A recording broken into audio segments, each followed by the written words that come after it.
ఒక చిన్న గ్రామంలో అర్జున్ అనే బాలుడు ఉండేవాడు. అతనికి నీటితో ఆడటం చాలా ఇష్టం.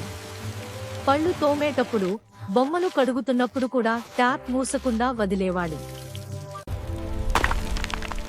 ఒక వేసవిలో గ్రామం అంతా కరువు వచ్చింది. బావులు ఎండిపోయాయి, నీటి బిందువుకి విలువ వచ్చింది. అర్జున్ తల్లి చాలా దూరం నడిచి నీరు తెచ్చుకోవాల్సి వచ్చింది. ఆమె అలసటను చూసి అర్జున్ కు చింత కలిగింది. అప్పటి నుండి అతను నీటిని వృధా చేయకుండా జాగ్రత్తగా వాడటం ప్రారంభించాడు.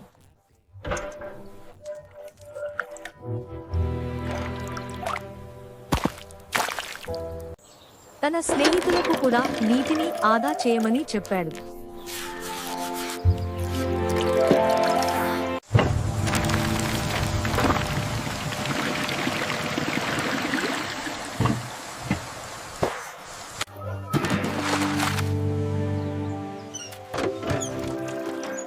నీటి ప్రతి చుక్క విలువైనది. నీటిని ఆదా చేయండి, జీవాన్ని కాపాడండి.